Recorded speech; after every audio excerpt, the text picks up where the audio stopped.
ċensiment li sar dan l-aħħar u li ġie ippubblikat ix-xahar li għadda juri li kważi kwart ta' tfal Maltin taħt l-10 snin kibru bil-lingwa Ingliża bħala l-lingwa ewlenija tagħhom. Filwaqt li huwa tajjeb li tfal Maltin ikunu kapaċi jitkellmu b'lingwa oħra, l-istess statistika turi l-importanza tat-tagħlim tal-lingwa Maltija. Għal dan il-għan fl-iskejjel madwar Malta u Għawdex se jkunu qed jintwerew episodji li jippromovu l-lingwa Maltija. Il-pjattaforma bl-isem ta' Perlina TV hija waħda ġdida u tara li tfal isibu l-istess kwalità ta' kontenut li jsibu fuq pjattaformi barranin iżda li jkunu bl-isem Malti. Fl-iskola primarja tal-Imsida, l-istudenti ingħataw toma ta' kif se jkunu dawn l-episodji. L-tfal żarhom ukoll Linu Perlinu li b'entużjażmu ta' tfajjel xkejken se jkun qed jiskopri diversi postijiet ta' interess tat-tfal, filwaqt li jitgħallem x'hawn madwarna fil-Gżejjer Maltin u Għawċin.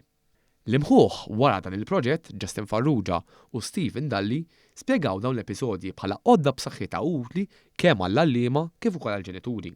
Min-naħa tagħhom, il-Ministru għall-Edukazzjoni Clifton Grima u l-Ministru għall-Wirt Nazzjonali Owen Bonnici spjegaw l-importanza tal-lingwa Maltija. Aħna nemmnu li rridu nagħtu dejjem aktar riżorsi bil-Malti li tfal tagħna, riżorsi li jgħinhom anke f'dak li huwa l-iżvilupp u l-ħiliet marbuta mal-lingwa Maltija. Sħubija li għamilna ma' Perlina TV li hija inizjattiva li ġejja mill-privat imma s-supportjata mill-Gvern hija waħda li hija indirizzata propju biex timla dan il-vojt billi t-tfal ikollhom aċċess għal riżorsi bil-Malti illi huma sbieħ li huma tajbin.